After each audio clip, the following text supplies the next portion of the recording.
ధర్మ జిజ్ఞాసులకు శుభాశీస్సులు. ఋషి యజ్ఞంలో అనేకమైనటువంటి విషయాలు మనం తెలుసుకుంటున్నాం. ఒక విషయం చెప్తున్నా, నేను చెప్పేటటువంటి విషయాలందరూ కూడా విని గ్రహించి అనుష్ఠానం చేశారా, మీ జన్మ సార్థకం అవుతుంది అని నేను గర్వంగా చెప్పగలను. అనేకమైనటువంటి శాస్త్రాలు చదివి, ఒకవేళ నేను పండితుణ్ణి కాకపోవచ్చు, పెద్ద సెలబ్రిటీని కాకపోవచ్చు, కానీ నేను చేసేటటువంటి పని ఋషియజ్ఞాన్ని దృష్టిలో ఉంచుకొని కనీసము కొన్ని కోట్ల మంది జీవరాశుల్లో స్వల్పమైనటువంటి వారైనా తరిస్తే అంతకన్నా నా జన్మకు సార్థకత మరొకటి లేదు. అందుకనే అనేకమైనటువంటి విషయాలు నేను మీకు ప్రామాణికంగా నేను వివరిస్తూ ఉంటాను. దాన్ని చక్కగా అనుష్ఠానం చేసేటటువంటి వారు నిత్యంగా పుణ్యాత్ములేవారు.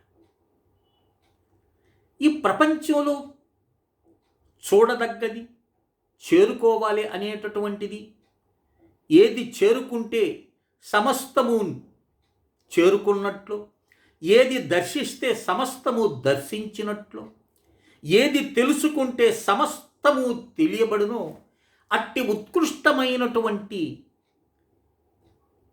తత్వాన్ని నేను మీకు బోధిస్తూ ఉంటాను. చూడండి, పరమేశ్వరునికి అంటే ఈశ్వరుడికి మనందరికీ తెలుసు, 12 జ్యోతిర్లింగములు అనేటటువంటి ఉన్నాయి. వాటిని దర్శించేదానికి కొందరికి శక్తి ఉంటుంది, మరికొందరికి శక్తి ఉండదు. అది ద్రవ్యలోటు కావచ్చు, శరీరం సహకరించకపోవచ్చు, మరి ఏ ఇతర కారణములైనా అయి ఉండవచ్చు. ఎందుకంటే పరమేశ్వరుడు దయామయుడు. ఆ దయాత్ర హృదయం మనకు ఒక గొప్ప అవకాశాన్ని మనకు అందిస్తుంది. ఇది శివపురాణంలో కూడా కనిపిస్తుంది. ఇక శివరహస్యం అనేటటువంటి ఉద్గ్రంథములో కూడా కనిపిస్తుంది. ఇక్కడ సాక్షాత్తు శివుడే ఆ వరసక్రమాన్ని తెలియచేస్తాడు. అందుకని ఈశ్వరుడు చెప్పినటువంటి దాన్ని యథాతథంగా మనం చేస్తే ఆ ఫలితం వేరు. దాన్ని కొద్దిగా ముందుకి వెనక్కి వేసి మనం పఠించామనుకో, ఫలితం అయితే ఉంటుంది, లేదని కాదు. కానీ పరమాత్మ చెప్పినటువంటి ప్రకారంగా మనం నడుచుకున్నామనుకోండి, దాని ఫలితమే అనంతంగా ఉంటుంది. కనుక ఎవడైతే జ్యోతిర్లింగములను చూడలేడో,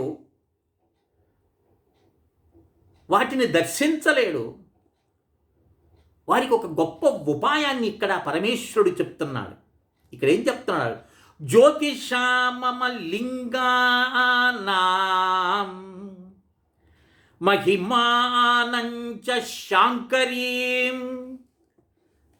ఓ దేవి, నా యొక్క జ్యోతిర్లింగాలు 12 లింగాలు ఉన్నాయి. కానీ మనకు తెలిసినటువంటి జ్యోతిర్లింగాలు కాకుండా అనేకమైన జ్యోతిర్లింగాలు ఉన్నాయి, ఉపజ్యోతిర్లింగాలు ఉన్నాయి. అవన్నీ మనకు తెలీదు. ఎందుకంటే మన అన్వేషణ అంతా వేరే అన్వేషణ. మన అన్వేషణ ఏమిటి? ఆహారము, నిద్ర, మైథునము. వీటితోనే మన జీవితం గడిపిస్తూ ఉంటాం. శాస్త్ర పరిజ్ఞానం మనకు చాలా తక్కువగా ఉంటుంది. ఒకవేళ పొరపాటుని ఎవడైనా పిల్లవాడు ఏదైనా శాస్త్రాన్ని చదువుతాడు అని అనుకుంటే వాడిని వెంటనే మనం హెచ్చరిస్తాం, ఇంకా చాలా సమయం ఉంది, రేపు పెళ్ళాం బిడ్డలు అందరూ వచ్చాక అన్ని బాధ్యతలు తీరిపోయిన దాకా ప్రశాంతంగా కూర్చొని చదువుకోవచ్చు అని అంటారు. అప్పుడు ఏంది నువ్వు చదివేది? దృష్టి పోతుంది, జ్ఞాపక శక్తి ఉండదు, శబ్దాన్ని ఉచ్చరించేదానికి దంతముల యొక్క పటుత్వం ఉండదు. ఏం చేస్తావు అప్పుడు? అందుకని శరీరం పటుస్పంగా ఉన్నప్పుడు మాత్రమే ఇలాంటివి కూడా చెయ్యాలి. ఆ ముందేదో చేస్తామని ముందు నువ్వు చూసేవా? కనుక శాస్త్రాలు మనం చదివినప్పుడు వారికి విశేషమైన అంశాలు చెప్తారు. అదే చెప్తున్నాడు, జ్యోతిర్లింగాన్ని మే దేవి పశ్యేత్ సంస్మరేతు వాం. ఓ దేవి, జ్యోతిర్లింగాల్ని చూడటమే కాదు, వాటిని స్మరించుకున్నా కూడా నీకు చూచిన దానితో సమానము ఫలితం ఉంటుందని పరమేశ్వరుడు జగదంబతో చెప్తున్నాడు ఈ విషయాన్ని. కనుక మీరు శివాలయాలకు వెళతారు.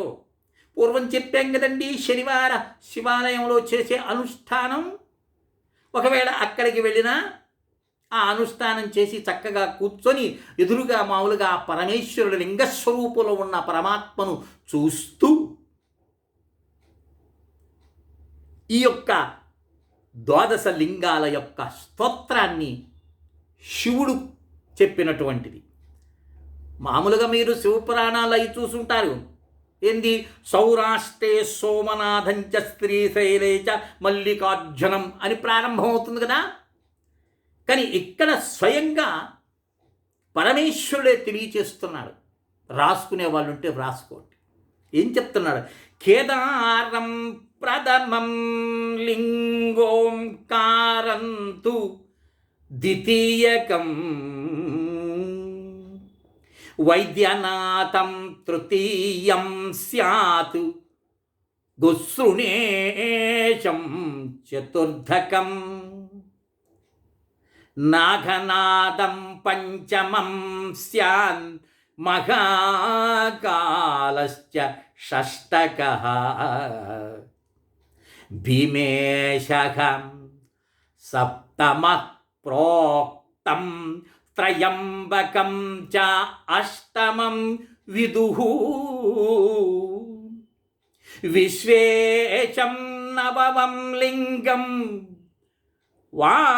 వారాణస్యాం మహేశ్వరీ శ్రీశైలో దశకం ప్రోక్తః గోకర్ణేషు దశాధికః సేతుమూలేతు రామేశో ద్వాదశ నామానుక్రమగా.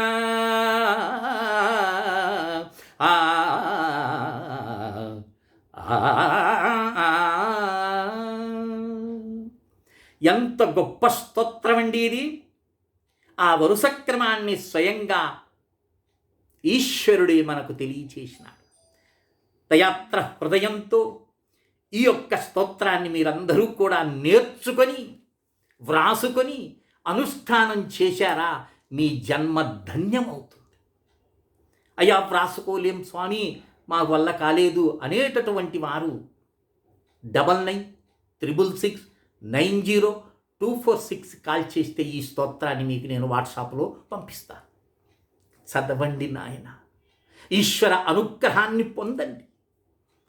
అనేకమైనటువంటి తపస్సు చేస్తే కానీ ఈశ్వర సాన్నిధ్యం లభించదు.